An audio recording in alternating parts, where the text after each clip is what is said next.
ಇನ್ನು ಕಾರ್ಪೊರೇಟರ್ ಆಸಿಫ್ ಜೊತೆ ನಮ್ಮ ಪ್ರತಿನಿಧಿ ನಾಗರಾಜ್ ನಡೆಸಿರುವಂತಹ ಚಿಟ್ ಚಾಟ್ ಇಲ್ಲಿದೆ ನೋಡಿ, ಏನ್ ಮಾತನಾಡಿದ್ದಾರೆ ನೋಡೋಣ. ರಾಜ್ಯಾದ್ಯಂತ ದಿನ ಒಂದಲ್ಲ ಒಂದು ವಿಷಯಕ್ಕೆ ಒಂದು ಕುಖ್ಯಾತಿಯನ್ನ ಪಡಿತಾನೆ ಇರ್ತದೆ. ಇದೀಗ ಏನು ಒಂದು ಬ್ಯಾನರ್ ಗಲಾಟೆ ಇಡೀ ರಾಜ್ಯಾದ್ಯಂತ ಒಂದು ಧ್ವನಿ ಮೊಳಗಿಸಿತ್ತು. ಆ ಒಂದು ಬ್ಯಾನರ್ ಗಲಾಟೆ ತಣ್ಣಗಾಗುವ ಹೊತ್ತಲ್ಲೇ ಇದೀಗ ಬಳ್ಳಾರಿಯ ಒಂದು ಮೈನಾರಿಟಿಯ ಹಾಟ್ಸ್ಪಾಟ್ ಅಂತ ಹೇಳ್ತಕ್ಕಂಥ ಈ ಕೌಲ್ ಬಜಾರ್ ನಲ್ಲಿ ಈಗ ಮೈನಾರಿಟಿಯ ಲೀಡರ್ಶಿಪ್ ಗಾಗಿನ ಒಂದು ಕದನ ನಡೀತಾ ಇದೆ ಅಂತಾನೆ ಹೇಳ್ಬೋದು.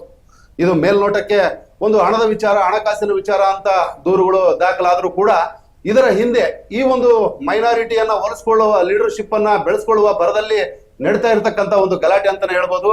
ಇದೀಗ ಮೊನ್ನೆ ಶುಕ್ರವಾರ ನಡೆದಿರ್ತಕ್ಕಂಥದ್ದು ಅದೇ ಬಳ್ಳಾರಿಯ ಗಣಿದಣಿ ಗಾಲಿ ಜನಾರ್ದನ್ ರೆಡ್ಡಿಯ ಪರಮಾಪ್ತ ಅಲಿಖಾನ್ ಇಲ್ಲಿ ರೈಸ್ ಫಾರ್ ಹ್ಯೂಮಿನಿಟಿ ಒಂದು ಟ್ರಸ್ಟ್ ನ ಒಂದು ಮಾಲೀಕತ್ವದ ಏನು ಆಸಿಫ್ ಅವರು ಇದ್ದಾರೆ ಅಧ್ಯಕ್ಷರು, ಅವರ ಒಂದು ಟ್ರಸ್ಟ್ ಗೆ ಭೇಟಿ ನೀಡಿ ಅವರ ಬೆಂಬಲಿಗರೊಂದಿಗೆ ಇಲ್ಲಿ ಒಂದು ದಾಂಧಲೆಯನ್ನು ನಡೆಸಿರ್ತಕ್ಕಂಥದ್ದು. ಈ ಕುರಿತಾಗಿ ಕಾರ್ಪೊರೇಟರ್ ಆಸಿಫ್ ಅವರು ಬಳ್ಳಾರಿಯ ಕೌಲ್ ಬಜಾರ್ ಪೊಲೀಸ್ ಠಾಣೆಯಲ್ಲಿ ಜನಾರ್ದನ್ ರೆಡ್ಡಿ ಪರಮಾಪ್ತ ಅಲಿಖಾನ್ ಅವರ ವಿರುದ್ಧ ಮತ್ತು ಅವರ ಸಂಗಡಿಗರ ವಿರುದ್ಧ ಒಂದು ದೂರನ್ನ ದಾಖಲಿಸಿದ್ದಾರೆ.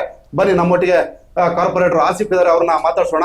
ಆಸಿಫ್ ಅವರೇ, ಈ ಒಂದು ಅಲಿಖಾನ್ ಅವರ ಮೇಲೆ ನೀವು ಕೊಡ್ತಾ ಇರ್ತಕ್ಕಂಥದ್ದು ಬಹುಶಃ ಇದು 3ನೇ ದೂರ ಅಂತ ನಾನು ಭಾವಿಸ್ತೀನಿ.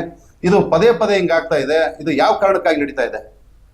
ಸರ್, ಅವರು ಪರ್ಸನಲ್ ಇಂಟೆನ್ಷನ್ ಅವ್ರದ್ದು ಏನೈತೆ ಗೊತ್ತಿಲ್ಲ, ಆದ್ರೆ ವೈಯಕ್ತಿಕವಾಗಿ ಪ್ರತಿ ಸರಿ ಅವ್ರು ಹಿಂಗೆ ನಮ್ಗೆ ಹರಾಸ್ಮೆಂಟ್ ಮಾಡಕತ್ತಾರ ಸರ್. ಅವ್ರು ನಾವು ಯಾವ್ದನ್ನ ಒಂದ್ ಒಳ್ಳೆ ಕೆಲಸ ಮಾಡಕ್ ಹೋದ್ರೆ ಅದಕ್ಕೆ ಅಡ್ಡ ಹಾಕ್ತಾರ, ಯಾವ್ದನ್ನ ಒಳ್ಳೆ ಪ್ರೋಗ್ರಾಮ್ ಮಾಡಿದ್ರೆ ನೆಕ್ಸ್ಟ್ ದಿವಸ ಹರಾಸ್ಮೆಂಟ್ ಮಾಡ್ತಾರ. ನಾವು ಐ ಕ್ಯಾಂಪ್ ಮಾಡಿದ್ವಿ ಸರ್, 1000 ಜನಗೆ ಐ ಕ್ಯಾಂಪ್ ಮಾಡಿ ನಮ್ ಟ್ರಸ್ಟ್ ಕಡೆಯಿಂದ ಒಂದು 500 ಜನಗೆ ನಾವು ಸ್ಪೆಕ್ಸ್ ಕೊಟ್ಟಿವಿ, ಸೈಡ್ ಸ್ಪೆಕ್ಸ್ ಕೊಟ್ಟಿವಿ, ಆಪರೇಷನ್ ಮಾಡ್ಸಿವಿ 100 ಜನಗ. ಅವತ್ತು ದಿವಸನೇ ಕೂಡ ಒಬ್ಬ ಅನ್ನೋನ್ ಪರ್ಸನ್ ಕಳಿಸಿ ಇಲ್ಲಿ ಗಲಾಟೆ ಮಾಡ್ಸಿದ್ರಿ ಸರ್. ಅವತ್ತು ನಾವು ದೂರ ಕೊಟ್ಟಿವಿ, ಕಂಪ್ಲೇಂಟ್ ಕೊಟ್ಟಿವಿ. ಅವತ್ತು ನಾವು CC ಕ್ಯಾಮ್ರಾ ಇದ್ದಿಲ್ಲ, ಅವತ್ತು ಹೊಸ ಟ್ರಸ್ಟ್ ಮಾಡಿದ್ದೀವಿ. ಅವತ್ತು CC ಕ್ಯಾಮ್ರಾ ಇಲ್ಲದ ಕಾರಣ ನಾವು ಯಾರು ಬಂದಿದ್ರು ಏನ್ ಬಂದಿದ್ರು ನಮ್ಗೆ ಅನ್ನೋನ್ ಪರ್ಸನ್ ಬಂದಿದ್ರು, ಅವತ್ತು ನಮ್ಗೆ ಗೊತ್ತಾಗಿಲ್ಲ ಸರ್. ಅವಕ್ಕ ನಾವು ಕಂಪ್ಲೇಂಟ್ ಕೊಟ್ಟು ಸುಮ್ನೆ ಆಗಿ ಆಮೇಲೆ ಗ್ರೂಪ್ನಾಗ ಹಾಕೋದು, ನಮ್ಗೆ ಪರ್ಸನಲ್ ಬೈಯೋದು, ನಮ್ ಫ್ಯಾಮಿಲಿ ವಿಚಾರಕ್ಕ ಬೈಯೋದು ಬಹಳ ಮಾಡಿದ್ರು. ಅದು ಕೂಡ ನಾವು ದೂರ ಕೊಟ್ಟಿವಿ. ಇವತ್ತುವರೆಗೆ ಅದು ಕ್ರಮ ಏನಾಗೈತೆ ನಮ್ಗೆ ಅದೇ ಡಿಪಾರ್ಟ್ಮೆಂಟ್ ನ ಕೇಳಕತ್ತೀವಿ, ನಾವು ಅದೇ ಹೇಳಕತ್ತೀವಿ ಸರ್.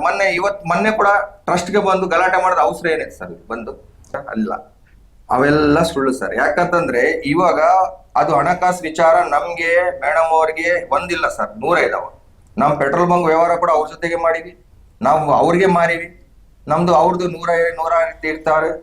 ಲೈಸೆನ್ಸ್ ಮೊನ್ನೆ 2024 ಟ್ರಾನ್ಸ್ಫರ್ ಆಯ್ತು ಸರ್.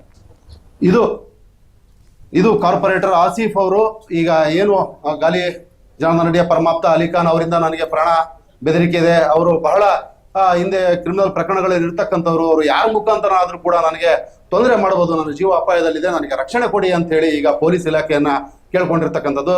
ನಾಗರಾಜ್, ರಾಜ್ ನ್ಯೂಸ್, ಬಳ್ಳಾರಿ.